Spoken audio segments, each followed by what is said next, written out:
ज्येष्ठ पूर्णिमा में आप सभी का स्वागत है। जय श्री कृष्णा, राधे राधे। दोस्तों, इस बार 2025 में ज्येष्ठ पूर्णिमा को लेकर बहुत से लोगों में कंफ्यूजन की स्थिति बनी हुई है। कुछ लोग 10 जून बता रहे हैं तो कुछ लोग 11 जून को बता रहे हैं। लेकिन भक्तों, आज के इस वीडियो में हम ज्येष्ठ पूर्णिमा से संबंधित संपूर्ण जानकारी देंगे, तो आप लोग इस वीडियो को अंत तक जरूर देखिएगा। पावन अवसर पर हम इस वीडियो के माध्यम से जानेंगे कि साल 2025 में ज्येष्ठ पूर्णिमा का पड़ रही है। व्रत के दिन किया जाएगा स्नान और दान के दिन करना शुभ रहेगा। पूजा का शुभ मुहूर्त क्या होगा, पूर्णिमा तिथि कब शुरू और समाप्त होगी, राहुकाल का समय क्या रहेगा और चंद्र दर्शन का उत्तम समय कौन सा रहेगा। साथ ही यह भी जानेंगे कि व्रत किस विधि से रखा जाए, सत्यनारायण भगवान वारण की पूजा कैसे की जाए, इस दिन क्या करना चाहिए और किन बातों से बचना चाहिए, और व्रत का पारण कब और कैसे करें, इन सभी सवालों के जवाब आपको इस वीडियो में मिलने वाले हैं। लेकिन दोस्तों, वीडियो शुरू करने से पहले आपसे एक छोटा सा निवेदन है। अगर आपको यह वीडियो जरा भी अच्छा लगे तो एक लाइक जरूर करें। आपका एक लाइक हमारे लिए बहुत मायने रखता है और हमें ऐसे ही आध्यात्मिक विषयों पर काम करने की प्रेरणा देता है। और अगर आप भी भगवान सत्यनारायण की कृपा चाहते हैं तो कमेंट बॉक्स में जय सत्यनारायण भगवान या जय श्री हरि जरूर लिखें। तो चलिए अब बात करते हैं ज्येष्ठ पूर्णिमा की। हिंदू धर्म में इस दिन का विशेष महत्व है। इसे बहुत ही पवित्र दिन माना गया है। यह दिन मां लक्ष्मी और भगवान विष्णु को समर्पित होता है। मान्यता है कि इस दिन पूजा पाठ और व्रत करने से मनोकामनाएं पूर्ण होती है और जीवन में सुख शांति बनी रहती है। पवित्र नदियों में स्नान करना और जरूरतमंदों को अन्न, वस्त्र और धन का दान देना इस दिन विशेष पुण्य फल देने वाला होता है। ज्येष्ठ पूर्णिमा को चंद्रमा की पूजा करने का भी विशेष महत्व होता है। दोस्तों, अगर किसी की कुंडली में चंद्र दोष है या चंद्र की दशा चल रही है तो इस दिन व्रत और पूजा करने से उसका प्रभाव कम होता है। श्रद्धा और सामर्थ्य के अनुसार इस दिन किया गया दान बहुत शुभ माना जाता है। इस दिन भगवान सत्यनारायण की कथा सुनना अत्यंत फलदायी होता है, जिससे घर में सकारात्मक ऊर्जा और शांति बनी रहती है। इसी दिन को वट पूर्णिमा भी कहा जाता है। इस दिन सुहागन महिलाएं वट सावित्री व्रत करती हैं और वक्त यानी बरगद के पेड़ की पूजा करती हैं। वे निर्जला व्रत रखती हैं और अपने पति के दीर्घायु और उत्तम स्वास्थ्य की कामना करती हैं। अब आइए जानते हैं कि 2025 में ज्येष्ठ पूर्णिमा का पड़ रही है। व्रत के दिन करना है, स्नान और दान कब करना है और पूजा का शुभ समय क्या रहेगा। साथ ही जानेंगे कि 2025 में ज्येष्ठ पूर्णिमा का शुभ मुहूर्त क्या है, राहुकाल कब से कब तक रहेगा, चंद्र दर्शन कब करना उत्तम होगा और व्रत पारण की विधि क्या है। इस पावन दिन से जुड़ी सारी जानकारी आपको इसी वीडियो में मिलने वाली है, तो वीडियो को अंत तक जरूर देखें। तो भक्तों, अब आपको बताते हैं कि इस साल ज्येष्ठ माह की पूर्णिमा तिथि का पड़ रही है। इस वर्ष पूर्णिमा तिथि की शुरुआत होगी 10 जून 2025 को सुबह 11:35 पर और यह समाप्त होगी 11 जून 2025 को दोपहर 1:13 पर। इस आधार पर इस बार ज्येष्ठ पूर्णिमा का व्रत 10 जून 2025 मंगलवार के दिन रखा जाएगा और उसी दिन वट पूर्णिमा व्रत भी मनाया जाएगा, जबकि स्नान और दान की पूर्णिमा 11 जून 2025 बुधवार को पड़ेगी। अब बात करते हैं पूजा के शुभ मुहूर्त की। 10 जून को पूजा का सबसे अच्छा समय रहेगा सुबह 8:52 से दोपहर 2:05 तक और उसी दिन अभिजीत मुहूर्त भी बहुत खास रहेगा, जो सुबह 11:53 से दोपहर 12:49 तक रहेगा। इस दिन सूर्योदय का समय सुबह 5:23 पर होगा और चंद्रमा का उदय शाम 7:45 पर होगा। लेकिन ध्यान रहे, राहुकाल में पूजा पाठ से बचना चाहिए। 10 जून को राहुकाल का समय रहेगा दोपहर 3:50 से शाम 5:34 तक रहेगा। आप जानते हैं स्नान और दान के शुभ समय के बारे में भक्तों। 11 जून को ब्रह्मा मुहूर्त सुबह 4:02 से लेकर 4:42 तक रहेगा। इसी समय पवित्र नदियों में स्नान करना और दान देना सबसे पुण्यकारी माना गया है। अब बात करते हैं कि ज्येष्ठ पूर्णिमा के दिन किन बातों से बचना चाहिए। इस दिन भूलकर भी मांसाहार या तामसिक भोजन का सेवन न करें। बाल और नाखून काटने से भी परहेज करें। किसी से विवाद, झगड़ा या कठोर वाणी का प्रयोग न करें। और सबसे जरूरी, नशा और जुआ जैसे कार्य इस दिन बिल्कुल न करें। इस दिन काले कपड़े पहनने से भी बचना चाहिए, क्योंकि यह नकारात्मक ऊर्जा को आकर्षित करते हैं और आपके कार्यों या व्यापार पर बुरा असर डाल सकते हैं। दान या पूजा के समय भी काले रंग की वस्तुएं प्रयोग न करें, क्योंकि इससे चंद्रमा की स्थिति कमजोर हो सकती है और राहु का प्रभाव बढ़ सकता है। आप जानते हैं कि पूर्णिमा के दिन व्रत कैसे रखा जाता है। इस दिन व्रत दो तरह से किया जाता है। कुछ लोग दिन भर उपवास रखकर शाम को चंद्रमा को अर्घ्य देकर व्रत खोलते हैं। वहीं कुछ भक्त भगवान सत्यनारायण के नाम पर व्रत रखते हैं। इस व्रत में सुबह स्नान आदि के बाद भगवान सत्यनारायण की पूजा की जाती है, उनकी कथा सुनी जाती है और फिर भोग लगाकर अपराह्न या सायंकाल में व्रत खोला जाता है। दोनों बेटों की विधि लगभग एक जैसी होती है और पूजा में उपयोग की जाने वाली सामग्री भी एक जैसी रहती है। इस दिन चंद्रमा की पूजा की विधि भी इसी में सम्मिलित होती है, जिससे मन को शांति मिलती है और चंद्र दोष शांत होता है। भक्तों, पूर्णिमा के दिन आपको सूर्योदय से पहले ही उठ जाना चाहिए। अगर संभव हो तो इस दिन पवित्र गंगा में स्नान करें और अगर गंगा स्नान संभव न हो तो घर पर ही गंगाजल डालकर स्नान करें। इसके लिए सबसे पहले स्नान वाली बाल्टी को अच्छे से धो लें, फिर उसमें थोड़ा गंगा जल डालें और फिर शुद्ध जल भर लें। स्नान करते समय हर हर गंगे का उच्चारण करें, जिससे घर पर किए गए स्नान का भी उतना ही पुण्य फल मिलेगा। स्नान के बाद साफ सुथरे वस्त्र पहनें और सबसे पहले अपने घर के मंदिर की सफाई करें। पूजा स्थल पर गंगाजल छिड़ककर उसे शुद्ध करें। आप किसी शांत और साफ स्थान पर पूर्व या उत्तर दिशा की ओर मुख करके बैठ जाएं। पूजा में लगने वाली सारी सामग्री पास में ही रखें ताकि बीच में उठना ना पड़े। आप जानते हैं कि पूजा के लिए किन किन चीजों की आवश्यकता होगी। इसमें आपको चाहिए रोली मौली, अक्षय पान, सुपारी, लौंग, इलायची, धूप, दीपक, इत्र, जनेऊ, फूल, फूलों की माला, फल, मिठाई और श्रद्धा अनुसार दक्षिणांचल के लिए एक लोटा रखें, जिसमें थोड़ा गंगाजल मिलाकर शुद्ध जल भर लें। सारी सामग्री पास में रखकर आसन पर शांति से बैठ जाएं। अब एक लकड़ी की चौकी या पाता लें, उस पर पीला कपड़ा बिछाएं और भगवान का स्थान तय करें। जो भक्त सत्यनारायण भगवान की पूजा कर रहे हैं वे उनकी तस्वीर या मूर्ति रखें और अगर आप चंद्रमा व्रत कर रहे हैं तब भी सत्यनारायण या लक्ष्मी नारायण की तस्वीर रख सकते हैं। पूजा और व्रत का संकल्प लें। इसके लिए सीधे हाथ में थोड़ा जल, पुष्प, अक्षत और एक सिक्का लें। भगवान सत्यनारायण का ध्यान करें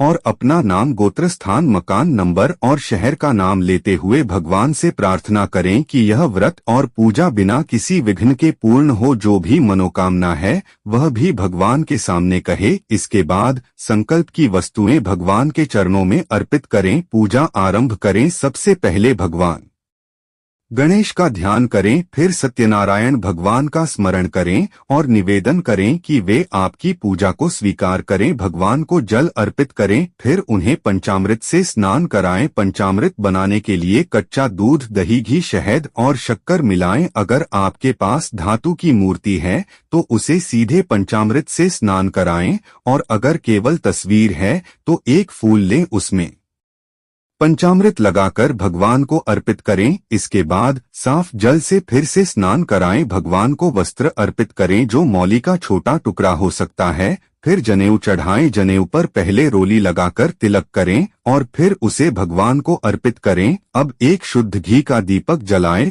और धूप दिखाएं। फिर एक फूल या रुई में इत्र लगाकर भगवान को अर्पित करें। अब रोली चंदन का तिलक लगाएं, फिर अक्षत चढ़ाएं और फूलों की माला भगवान को अर्पित करें। अब दीपक को हाथ में उठाए बिना हाथ जोड़कर भगवान को दीप दिखाएं। इसी तरह धूप या फूल से भगवान को सुगंध अर्पित करें। भगवान को भोग लगाएं, जिसमें फल, मिठाई, मिश्री, बताशा और खास तौर पर पंचामृत और पंजीरी जरूर शामिल करें। तुलसी का पत्ता भी साथ में रखें, यह बहुत शुभ माना जाता है। भोग लगाने के बाद थोड़ा जल लेकर आचमन करें। फिर भगवान को पान के पत्ते पर 2 लौंग, इलायची और 1 सुपारी रखकर अर्पित करें। इसके बाद अपनी श्रद्धा और सामर्थ्य अनुसार दक्षिणा अर्पित करें और हाथ जोड़कर भगवान सत्यनारायण से प्रार्थना करें, हे प्रभु हमारे इस व्रत और पूजा को स्वीकार करें। अगर कोई त्रुटि हो गई हो तो कृपया क्षमा करें, हमारी मनोकामनाएं पूर्ण हो। अब भगवान सत्यनारायण की कथा पढ़े या ध्यानपूर्वक सुने। अगर संभव हो तो एक छोटा सा हवन भी कर सकते हैं।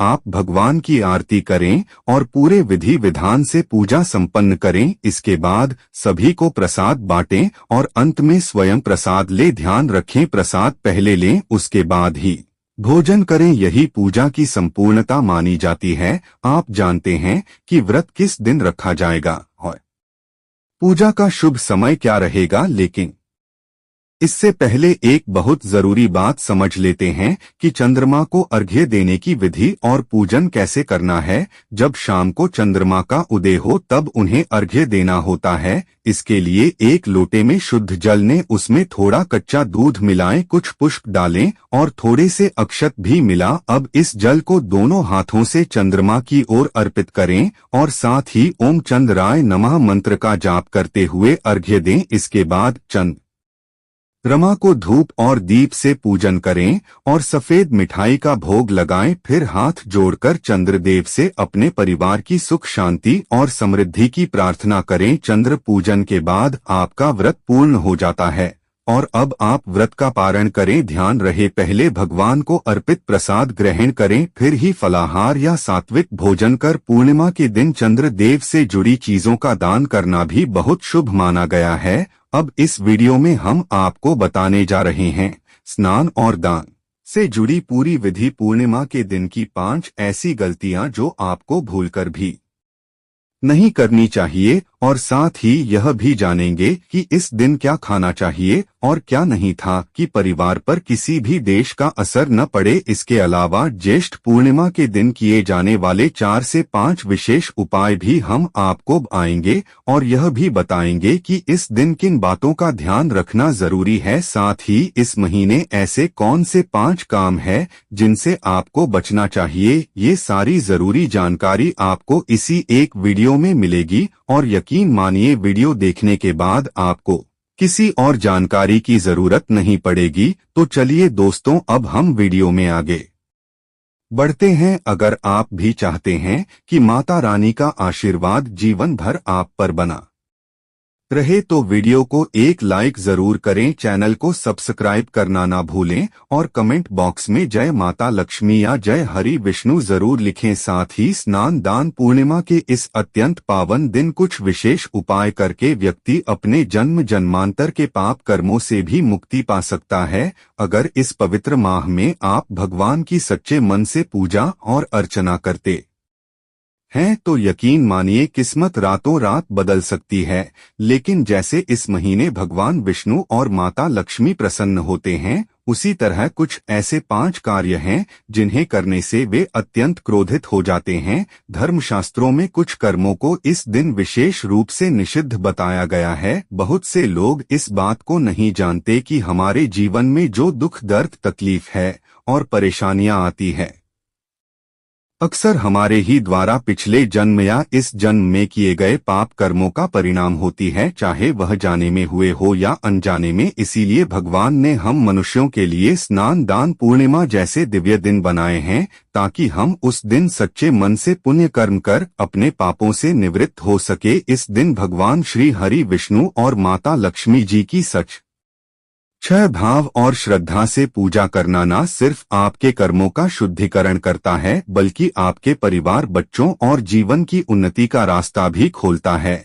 लेकिन शास्त्रों में यह भी बहुत स्पष्ट बताया गया है कि अगर कोई मनुष्य इस दिन उन 5 विशेष वर्जित कार्यों में से कोई एक भी गलती से कर देता है तो उसके जीवन भर किए गए पुण्य भी समाप्त हो सकते हैं और फिर जीवन में धन की हानि, दुखों की वृद्धि और लक्ष्मी जी की कृपा का अभाव बना रहता है। क्योंकि यह दिन भगवान श्री हरि विष्णु और माता लक्ष्मी जी का दिन होता है और हर घर में लक्ष्मी जी का वास बहुत आवश्यक होता है। आज के समय में अगर माता लक्ष्मी की कृपा न हो तो जीवन कष्टों से भरा और संघर्ष पूर्ण बन जाता है। इसीलिए आज के इस वीडियो में हम आपको बताने जा रहे हैं कि इस दिन क्या करना चाहिए और क्या नहीं करना चाहिए, कौन से कार्य आपको पुण्य दिलाएंगे और कौन से काम आपके भाग्य को उल्टा कर सकते हैं। तो चलिए भक्तों, आपका ज्यादा समय बर्बाद किए बिना अब हम वीडियो की शुरुआत करते हैं। देखिए भक्तों, सबसे पहली और महत्वपूर्ण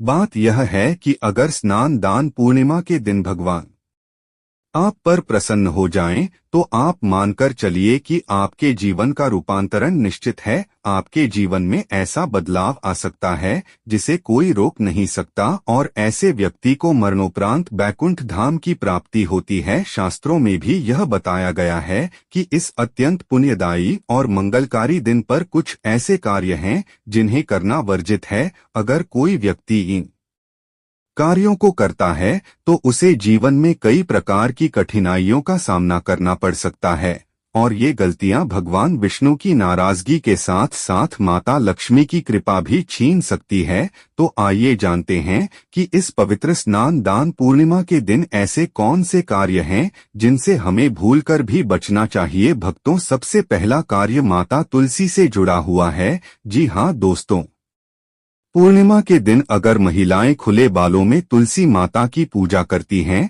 तो शास्त्रों के अनुसार उन्हें पुण्य की प्राप्ति नहीं होती बल्कि उल्टा दोष लग सकता है, क्योंकि माता तुलसी भगवान विष्णु को अत्यंत प्रिय है। भगवान विष्णु की पूजा में तुलसी का भोग अति आवश्यक होता है और उनके बिना भगवान किसी और भूख को स्वीकार नहीं करते। अगर आप तुलसी माता को जल अर्पित कर रहे हैं तो इस बात का विशेष ध्यान रखें कि जल सूर्योदय से पहले या सूर्यास्त के बाद नहीं चढ़ाना चाहिए और हर शाम तुलसी माता के आगे दीपक जरूर जलाना चाहिए। यह नियम स्वयं भगवान को प्रिय है और इससे घर में सकारात्मक ऊर्जा बनी रहती है। तब चलते हैं दूसरी गलती की ओर, जो हमें स्नान दान पूर्णिमा जैसे शुभ दिन पर कभी भी नहीं करनी चाहिए। हमारे धर्मशास्त्रों में साफ साफ लिखा है कि यह दिन भगवान श्री हरि विष्णु और माता लक्ष्मी का है। ऐसे में अगर कोई व्यक्ति गलती से भी मांस या मदिरा का सेवन करता है तो शास्त्रों के अनुसार उसका वंश 7 पीढ़ियों तक कष्ट भोगता है। इतना ही नहीं, ऐसे लोग जीवन में अचानक आई दुर्घटनाओं या भारी संकटों का भी शिकार हो सकते हैं। इसलिए विशेष रूप से इस दिन महिलाओं और पुरुषों दोनों को चाहिए कि वे तामसिक चीजों से पूरी तरह परहेज करें और अपने घर में भी किसी को इसका सेवन न करने दें, क्योंकि यह दिन पवित्रता, संयम और भक्ति का है और अगर आपने इस दिन को सही ढंग से निभा लिया तो समझिए कि आपके जीवन से दरिद्रता, रोग और दोष दूर हो सकते हैं। इस बार स्नान दान पूर्णिमा की तिथि रोहिणी नक्षत्र में और बुधवार के दिन पड़ रही है। इस कारण अगर आप इस दिन किसी को दूध या दूध से बनी कोई भी चीज दान करते हैं तो इससे माता लक्ष्मी आपसे रुष्ट हो सकती है। भक्तों, इस दिन आपको लोहे या लोहे से बनी चीजों का दान भी नहीं करना चाहिए, क्योंकि शास्त्रों के अनुसार इससे घर की सकारात्मक ऊर्जा और सुख समृद्धि पर बुरा असर पड़ सकता है। अब बात करते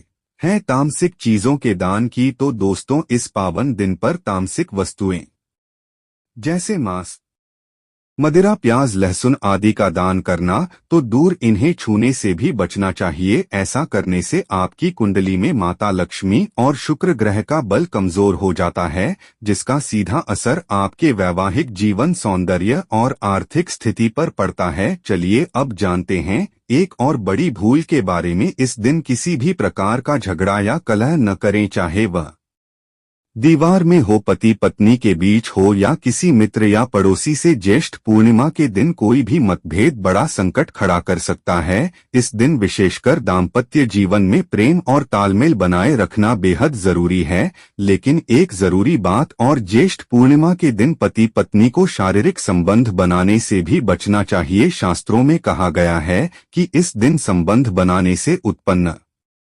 संतान कमजोर और अस्वस्थ हो सकती है। इसलिए इस दिन ब्रह्मचर्य का पालन करना दोनों के लिए कल्याणकारी होता है। अब बात आती है काले रंग की। तो दोस्तों, इस पवित्र दिन काले रंग की चीजों का दान या उपयोग करने से भी बचना चाहिए क्योंकि काला रंग नकारात्मक ऊर्जा को आकर्षित करता है जो घर के वातावरण को अशांत बना सकता है। और हाँ, एक और बात, पुरुषों और महिलाओं दोनों को इस दिन बाल और नाखून नहीं कटवाने चाहिए और ना ही बाल धोने चाहिए क्योंकि शास्त्रों के अनुसार पूर्णिमा के दिन बाल धोने से चंद्रमा का भाव कमजोर हो जाता है जिससे आपके जीवन में मानसिक अस्थिरता और आर्थिक हानि हो सकती है। यहाँ तक कि हर पूर्णिमा पर बाल धोने की आदत व्यक्ति को कंगाल भी बना सकती है। और अब दोस्तों जानते हैं उस तीसरी बड़ी गलती के बारे में जिससे आपको इस स्नान दान पूर्णिमा के दिन भर हाल में बचना चाहिए। इस दिन अपने मन को शांत रखें, गुस्से में आकर कोई गलत शब्द न कहीं, किसी से विवाद, तर्क वितर्क, कला या नाराजगी का कोई कारण न बनने दें क्योंकि यह दिन सिर्फ पूजा, साधना और आत्मिक शांति के लिए बना है, ना कि झगड़े और क्लेश के लिए। भक्तों, अब हम आपको एक ऐसा खास उपाय बताने जा रहे हैं जो सीधा जुड़ा है हमारी गौमाता से। कृपया इसे ध्यान से है क्योंकि यह उपाय आपकी कुंडली से पितृ दोष शांत करने में बहुत मदद कर सकता है। देखिए दोस्तों, अगर आपकी कुंडली में सूर्य, चंद्रमा, मंगल या शुक्र की युति राहु से हो तो पितृदोष बनने की संभावना होती है। सूर्य हमारे पिता का प्रतीक होता है और मंगल हमारे रक्त का संबंध रखता है। अगर इन ग्रहों पर राहु, केतु या शनि की दृष्टि हो जाए तो जीवन में लगातार संघर्ष, रुकावटें और मानसिक अशांति बनी रहती है। अब सवाल यह उठता है कि पितृ दोष को शांत कैसे किया जाए, तो इसका उत्तर है गौसेवा। आप रोजाना या कम से कम ज्येष्ठ पूर्णिमा जैसे पावन दिन गौ माता को रोटी, गुड़ और हरा चारा अवश्य खिलाएं। और जब भी आप कोई मांगलिक कार्य करें जैसे विवाह, नामकरण, गृह प्रवेश या पूजा पाठ तो उसमें गाय से जुड़ी चीजें जैसे गोबर, गोमूत्र, दूध या घी अवश्य शामिल करें। इससे पुण्य फल की प्राप्ति होती है और घर में सकारात्मक ऊर्जा का संचार होता है। सनातन धर्म की परंपरा कहती है कि जिस घर में गाय होती है वहां का वास्तुदोष अपने आप खत्म हो जाता है। इसलिए यदि संभव हो तो रोज सुबह ताजी रोटी बनाएं और उसी समय गौमाता को प्रेमपूर्वक खिलाएं। ध्यान रहे भक्तों, बासी रोटी गाय को कभी न दें क्योंकि बासी रोटी में नकारात्मक ऊर्जा होती है जो घर में विघ्न और रुकावटें ला सकती है। और एक और जरूरी बात, गाय को सड़ी गली सब्जियां या फल बिल्कुल न दें। ऐसा करने से पुण्य नहीं बल्कि पाप लगता है। एक छोटा सा लाइक जरूर करें। धन्यवाद।